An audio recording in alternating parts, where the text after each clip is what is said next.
योगी आदित्यनाथ का ये कहना है कि हम बटेंगे तो कटेंगे, और मध्य प्रदेश के मुख्यमंत्री का ये कहना है कि अगर हिंदुस्तान में रहना है तो जय श्री राम और जय श्री कृष्ण कहना है, तो क्या इन बयानों से जम्मू कश्मीर में बीजेपी को फायदा होने वाला? नहीं, बीजेपी के आप इन दो नेताओं के नहीं, और भी नेताओं के बयान उठा उठा के देख लो। ये क्या चाह रहे हैं कि किसी तरीके से लोग अपने आपने अभी कहा ना कि हरियाणा के अंदर तो 36 बिरादरी में तोड़फोड़ करने की साजिश है, यानी कि एक बिरादरी के खिलाफ और बिरादरियों को करने की साजिश है। लेकिन जम्मू कश्मीर के अंदर ऐसी कौन सी इनकी रणनीति है कि जिस रणनीति पे इन चीजों को लेकर ये आगे बढ़ने वाले हैं? ऐसा है, इनकी ये मंशा है, अलग अलग स्टेट में ये अलग अलग रणनीति अपनाते हैं। आप ऐसे देखो। नमस्कार, स्वागत है आपका। मेरा नाम है विपिन वेबाक और हमारे साथ मौजूद हैं सुमिति यादव जी। तो स्वागत है सुमिति यादव जी। धन्यवाद चौधरी साहब। यादव जी, आज किसानों को आंदोलन करते हुए 200 दिन हो चुके हैं और किसान आंदोलन में आज विनेश फोगाट पहुंची हैं और किसानों ने उनका बड़ा मान सम्मान किया है। विनेश फोगाट ने कहा है कि सरकार ने जो वादे किए थे, सरकार को वादे पूरे करने चाहिए और सरकार को पीछे नहीं हटना चाहिए। कैसे देखते हैं? देखो, विनेश फोगाट जो है किसान की बेटी है, तो वो दर्द समझती है। उसके साथ क्या क्या जाति की वो देखा ही हम सब ने जो है। तो ये सरकार जो है केवल अपनी जिद बस जो है इन किसानों को वहाँ बिठाई है, केवल अपनी जिद बस, और कुछ नहीं है भाई। आप ये मानिए, हमारे माननीय प्रधानमंत्री पता नहीं क्या क्या कह देते हैं, और ये बिल्कुल नज़दीक में किसान बैठे हैं, 2 मिनट का वक्त निकाल लेते, उन्हें बुला लेते, उन्हें भी तसल्ली हो जाती, उनके मन की पूछ लेते। पर लेकिन नहीं साहब, इसके लिए उनके पास समय नहीं है। दाएं बाएं की बातें करने के लिए खूब समय है। पीछे एक ऐड चला था, आपको याद हो, पापा ने बोर रुकवा दिया। तो पापा बोर तो रुकवा सकते हैं, लेकिन किसानों के पास नहीं जा सकते। पापा ने वोर रुकवा दी। हाँ, वही वही, बिल्कुल बिल्कुल, आपने सही लफ्ज फरमाए। तो बस अब क्या कहा जाए जो है, लेकिन हम तो यही कहेंगे कि शायद भगवान उन्हें सद्बुद्धि दे दे। नहीं तो आप ये जान लीजिए, इनको हरियाणा का किसान बड़ा स्वाभिमानी किसान है, इन्हें गांव में घुसने नहीं देंगे। अच्छा, सुमिति यादव जी, एक बात है कि सरकार को ये मालूम है कि किसान लगातार लगभग 3 साल से आंदोलन कर रहे हैं लगातार, और आज भी आंदोलन जारी है। और हरियाणा में और जम्मू कश्मीर में चुनाव है और किसानों की पहले ही नाराज़गी है। इसके बावजूद भी सरकार ये क्यों नहीं समझा पा रही है या समझ पा रही है कि कहीं ना कहीं उसे भी नुकसान होने वाला है, तो वो अपना नुकसान करने के लिए तैयार है, या उसे कॉन्फिडेंस है कि ऐसा कुछ नहीं होगा? सरकार ये गलतफहमी की शिकार है। सरकार पुराने उस पर चल रही है कि फूट डालो, शासन करो। हरियाणा में ये 36 बिरादरी बनाम एक बिरादरी करना चाह रहे हैं, लेकिन ये दिमाग से निकाल दें, वो हरियाणा में होने वाला नहीं है। लोगों ने साफ मैसेज दे दिया है, बोले ये पहले आपका चल गया, अब नहीं चलेगा। तो चौधरी साहब, ये निश्चित मान लीजिए, भाजपा अब जो है जानबूझ के, मैं तो कहूँगा जानबूझ के हरियाणा को हारने जा रही है।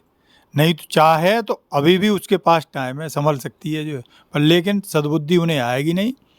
वो सद्बुद्धि इसलिए नहीं आई क्योंकि मामला सीधा सीधा जो है उनके मित्र हैं, उनसे जुड़ा हुआ है। तो वो एक तरफ मित्रता है, दूसरी तरफ जो है लोगों का भला है। अच्छा, इसके साथ साथ जम्मू कश्मीर में भी चुनाव है, और जम्मू कश्मीर में जो ज़्यादा पॉपुलेशन है वो जग जाहिर है, सबे पता है। और योगी आदित्यनाथ का ये कहना है कि हम बटेंगे तो कटेंगे, और मध्य प्रदेश के मुख्यमंत्री का ये कहना है कि अगर हिंदुस्तान में रहना है तो जय श्री राम और जय श्री कृष्ण कहना है, तो क्या इन बयानों से जम्मू कश्मीर में बीजेपी को फायदा होने वाला? नहीं, बीजेपी के आप इन दो नेताओं के नहीं, और भी नेताओं के बयान उठा उठा के देख लो। ये क्या चाह रहे हैं कि किसी तरीके से लोग अपने आपने अभी कहा ना कि हरियाणा के अंदर तो 36 बिरादरी में तोड़फोड़ करने की साजिश है, यानी कि एक बिरादरी के खिलाफ और बिरादरियों को करने की साजिश है। लेकिन जम्मू कश्मीर के अंदर ऐसी कौन सी इनकी रणनीति है कि जिस रणनीति पे इन चीज़ों को लेकर ये आगे बढ़ने वाले हैं?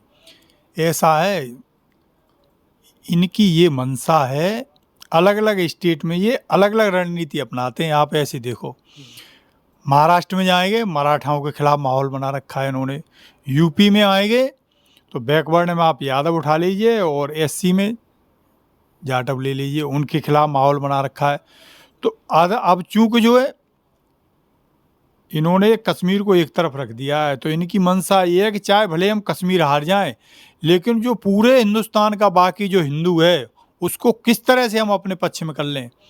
तो ये आप मान के चलिए, ये पहले से मान के चल रहे हैं कि वहाँ तो हम हार रहे हैं, लेकिन दूसरे जो प्रांत हैं उनमें ऐसा माहौल बन जाए कि सारे लोग गोलबंद हो जाएं और हमें वोट कर जाएं।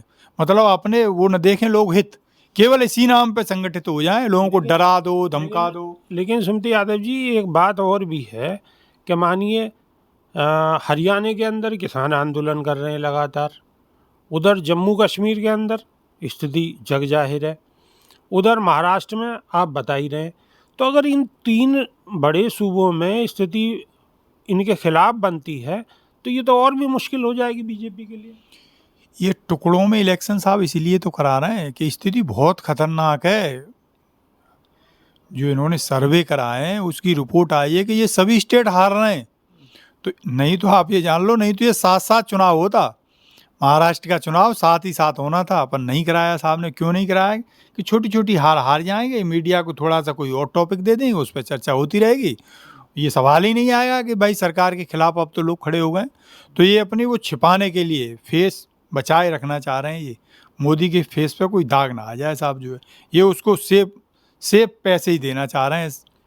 अच्छा, एक चीज़ और मेरे दिमाग में आई, एक सवाल भी आया कि उत्तर प्रदेश के मुख्यमंत्री योगी आदित्यनाथ अगर ये बयान दे रहे हैं तो कहीं ना कहीं ये केंद्र सरकार के लिए भी तो टेंशन भरा है कि योगी आदित्यनाथ ने एक बयान दिया जो मैंने अभी जिक्र किया था कि हम बटेंगे तो कटेंगे। अब इसका कहीं ना कहीं योगी सरकार को मोदी सरकार को कहीं ना कहीं इसका नुकसान होने वाला है, मतलब कहीं ना कहीं नुकसान निश्चित है। इन सारी ऐसे बयानों से कहीं ना कहीं नुकसान होगा ही। ऐसा है, बहुत बड़ा क्या कहना चाहिए, उसमें वर्चस्व का जो है वर्चस्व की जंग चल रही है बीजेपी में। एक तरफ योगी जी का खेमा है, दूसरी तरफ जो मोदी जी का खेमा है। तलवारें दोनों तरफ से खिंची हुई हैं, अब कौन किसकी गर्दन उड़ा देगा आप ये देख लो। तो यहाँ कोई अब वो नहीं है, कंप्रोमाइज होने वाला नहीं है एक दूसरे में। वो सह मात का खेल खेल रहे हैं कि हम इनको सह दे दें या ये हमें मात दे दें। तो उन्हें चिंता नहीं है कि नुकसान हो जाए, वो तो जानबूझ के ऐसा कर रहे हैं जो है, और वो उधर से ऐसा बार कर रहे हैं जो है। तो अब कौन ये किसको सह मात देगा ये तो भविष्य बताएगा। फिलहाल आप ये जान लो जो है, जानबूझ के ऐसी बयानबाजी करी जा रही है। वो तो चाह रहे हैं कि स्टेट गवर्नमेंट ज़्यादा बदनाम हो जाए, और स्टेट गवर्नमेंट चाह रही है कि सेंट्रल गवर्नमेंट ज़्यादा बदनाम हो जाए। वो चाह रहे हैं कि स्टेट गवर्नमेंट किसी तरीके से अपने अंतर्द्वंद में फंसे, वो चाह रहे हैं कि भारत सरकार अपने इसी में उलझी रहे जो है, क्योंकि स्पष्ट बहुमत आया नहीं है। तो मोदी जी की टांग कभी तो बिहार वाले चचा हिला देते हैं एक जो है, और कभी वो दूसरे वाले साहब हैं वो एक टांग हिला देते हैं। तो सरकार जो है वह उसी में लग जाती, करे क्या हुआ भाई, जो मैनेज करने में लग जाती है। तो अब मोदी जी जो है पुराने वाले मोदी जी नहीं रहे। मोदी जी पुराने वाले मोदी जी नहीं रहे हैं, शहमात का खेल जारी है। तो सुमिति यादव ने अपनी बात बड़ी स्पष्ट तरीके से रखी है। आप कैसे देखते हैं और समझते हैं कमेंट के माध्यम से अवश्य बताएं, आपका इंतज़ार है।